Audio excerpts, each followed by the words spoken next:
we jump into the episode, I want to let you know about my groundbreaking program, Breaking the Chains of Avoidance, a program designed just for avoidant men to help them from going from avoidance of relationships and love into deep connection and the abilities to create deep connection and lasting relationships.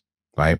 So if you're interested in this, if avoidance is ruining your dating life and your relationships, just go down to the description below and you can put yourself onto the wait list so that you can get a huge discount off when I launch the program in a few weeks. The program will be starting on the 22nd of April, so don't delay. Welcome back to another episode of Authentic Man Podcast. I'm your host, David Chambers, and this is one of my mini episodes I do on the weekends. And I'm talking about problems avoidant men have, right? I'm an avoidant man. I don't lie about that. I've got plenty of episodes about that. Something I've experienced and something that actually I really feel like I've come through and out the other side of having really healthy, loving relationships with my partner and friendships as well, because I see how attachment really does affect our friendships as well. So I'm going to go into the problems that avoidant men experience in their relationships. And this is from the way they kind of experience them, right? I think that's an important part. I'm not necessarily being neutral here, but being like when I was really deep in my avoidance, how I experienced relationships. But before I jump into that, I'm going to let you know that I've got my program, Breaking the Chains of Avoidance, which is a program I've run before, and it really was transformative to the men that are in the program. Men left that program in new relationships, in healthy relationships. They improved the communication within their relationships. They improved the intimacy. They made new friends. They deepened friendships and family relationships. And they left with a greater sense of self-worth and confidence. Like, really, these are the really nuts and bolts of what help us really have good relationships. The communication, the intimacy, the connection, and having the tools to do that is what the men left with, right? So if that's interesting to you, that's going to be starting again on the 22nd of April. At the moment, I've got a wait list down below. I haven't fully launched yet, so there's a wait list in the show notes. So if that's interesting to you, add your details to that, and you'll be in for a special discount for people that are on the wait list, right? So, what are the 9 problems, right? The 9 problems really start with the things that we experience in relationships that are difficult for us, right? And the first one here is something that was a lot for me for many years, was I experienced overwhelm at my partner's neediness. I experienced their needs as like this clingy neediness, right? I experienced their desire for reassurance as too much for me, right? Of like feeling annoying and irritating. I remember being almost like repulsed by, I just need to tell me that you love me more. I'd be like, oh God, I don't want to deal with this. So like, if you're feeling this way and you're experiencing this might be, this is you, right? But also to know, I say this now, and I probably say this plenty of times, this isn't going to be you forever, right? If you do something about this, right? Because your partner having needs doesn't make them needy, right? Your partner needing reassurance doesn't make them needy, right? Most people have these. It's just that as avoidant men, we don't have this, right? We don't have this because we felt like we always had to like look after our own needs, right? Because of the way that we had childhood, we felt neglected, or we felt that the caregivers we had or the people in our lives wouldn't tend to our needs, right? That we had to hide our needs because it was easier than going through the pain of having to be rejected and let down.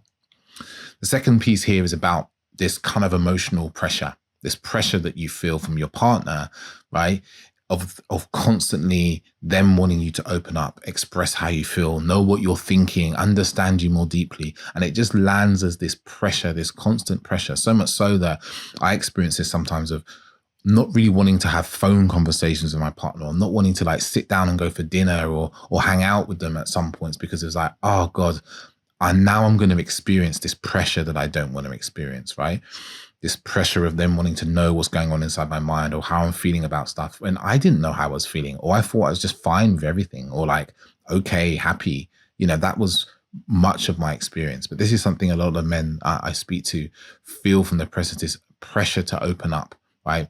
And the problem with this pressure is that the resistance comes is because you don't feel like it's safe to open up, because you've experienced maybe times where you've opened up and you felt rejection, or you're one of the men who really believes the idea that, if you open up to women, they don't respect you and so forth, which isn't true.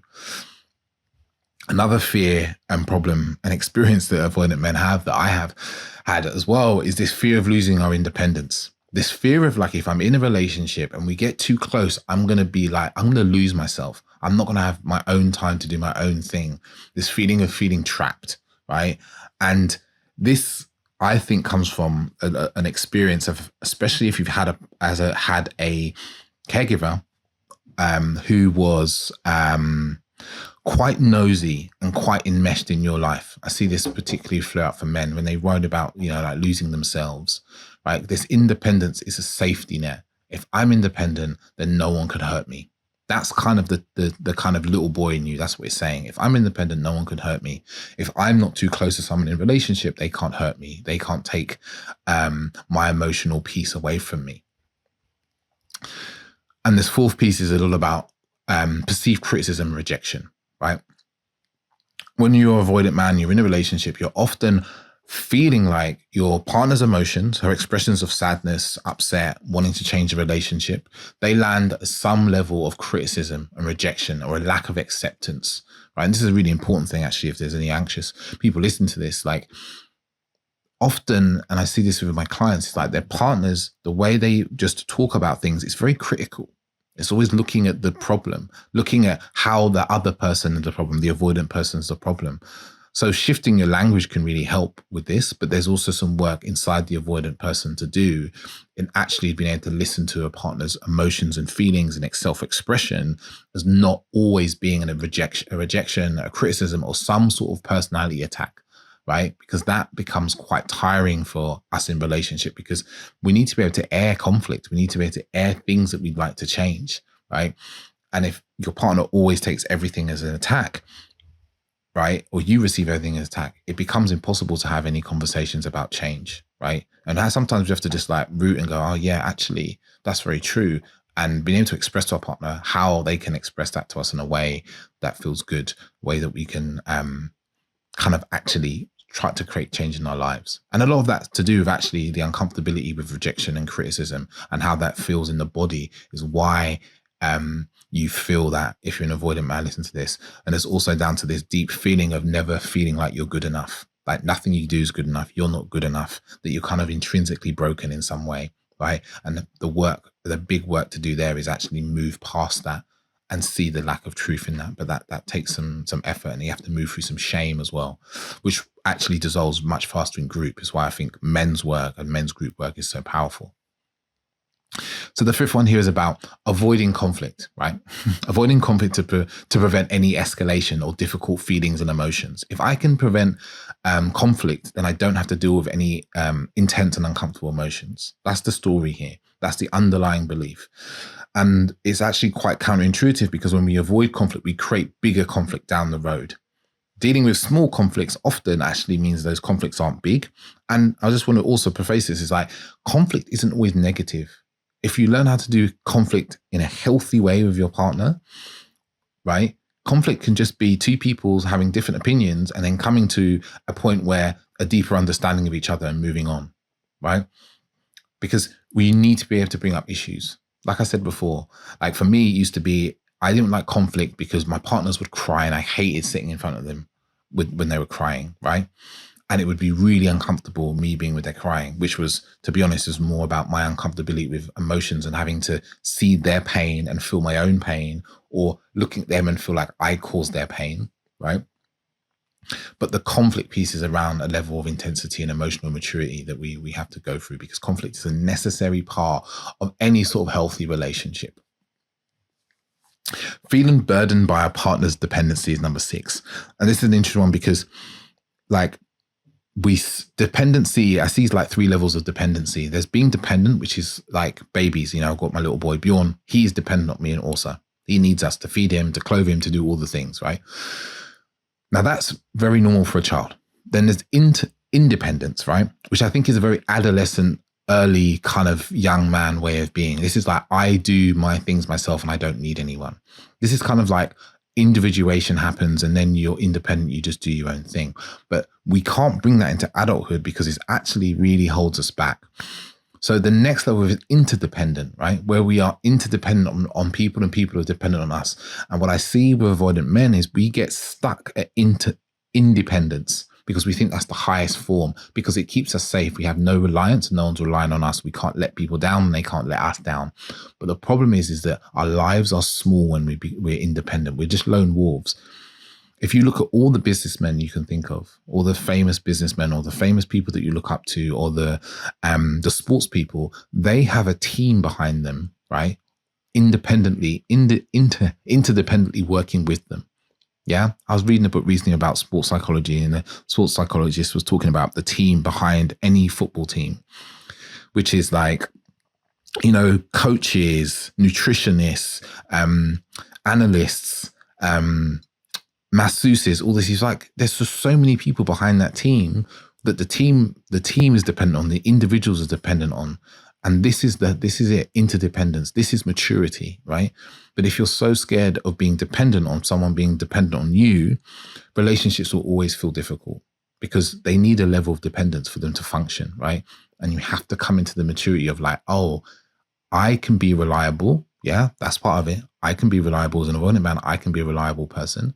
And also it's safe to rely on people. And if they do let me down, I can be okay. I can survive that. It doesn't mean I can never rely on anyone. This black and white thinking of like, either it's okay or it's not okay, is really detrimental to our lives, right?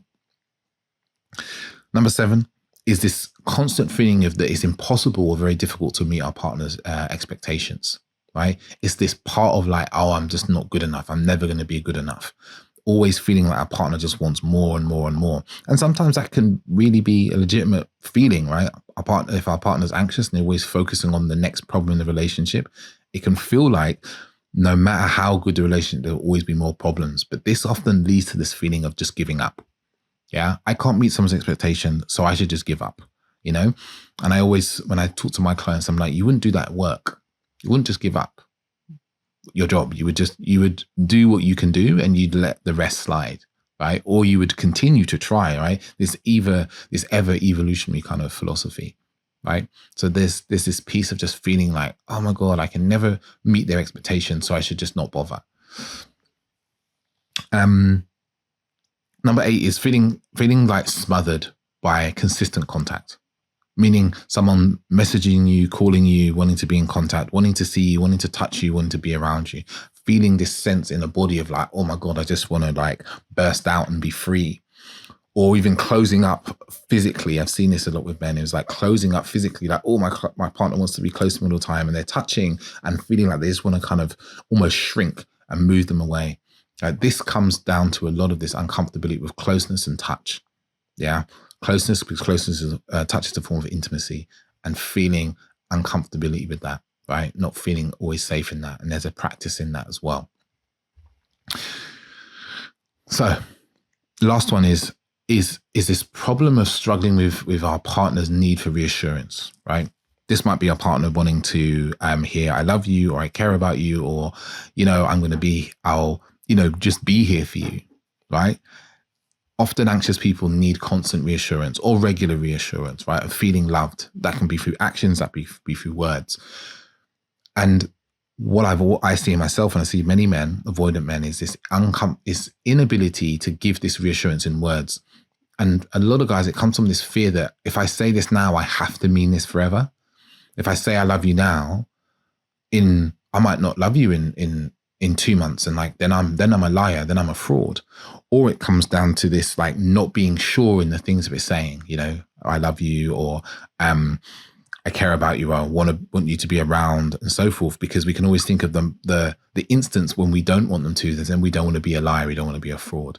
And it's just feeling like this pressure, this person needs us, but also reassurance requires us to feel and express what we're feeling. And that is one of the big difficulties for avoidant men. So these are some of the problems. You're probably thinking, okay, so give me all the solutions.